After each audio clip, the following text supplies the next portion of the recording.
Au Muséum du Havre, nous avons pu exposer une grande partie de mon travail, cette année de travail sur le monde de l'abeille et autour du monde en plus de 150 images.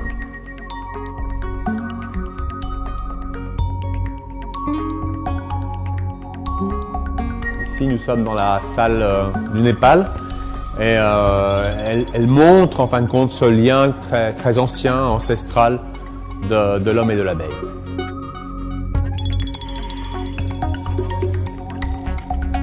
Puis nous passons au Cameroun, où là, dans l'Adamawa, des gens pratiquent encore la chasse au miel dans les forêts-galeries. J'ai commencé ce travail de façon très professionnelle en commençant vraiment par essayer de comprendre cet insecte social et de rentrer dans ce monde. Donc c'est vrai que naturellement je suis rentré sur un monde de macrophotographie et d'effets spéciaux pour expliquer un peu la vie de la ruche, la vie des abeilles, la pollinisation, aussi bien l'apiculture professionnelle. Nous rentrons dans l'apiculture européenne, où là, on va raconter l'histoire de l'apiculture européenne et le passage des ruches traditionnelles aux ruches modernes. Puis après, bien sûr, j'ai voulu élargir ce propos à une vision plus globale, plus mondiale, et en même temps raconter la très belle histoire de l'homme et de l'abeille à travers donc des cultures différentes et à travers le monde. Ici, nous sommes aux États-Unis et nous suivons la transhumance de masse justement pour la pollinisation.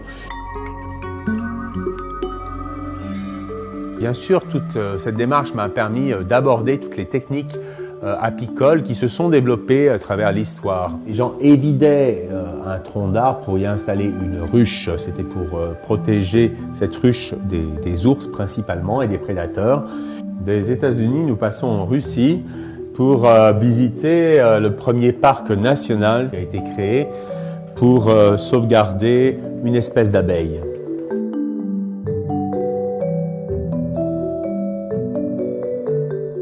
En Argentine, nous rencontrons les apiculteurs bateliers qui amènent chaque année leurs ruches vers les îles du delta du Paraná pour produire un miel de qualité de cette flore endémique.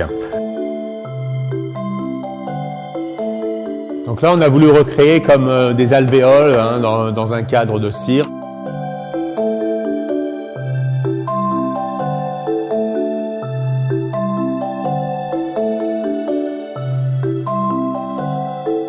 Donc c'est vrai que l'apiculture urbaine est très intéressante car elle sensibilise le grand public et permet de témoigner quelque chose de très paradoxal, c'est que l'abeille produit plus de miel aujourd'hui en ville qu'à la campagne.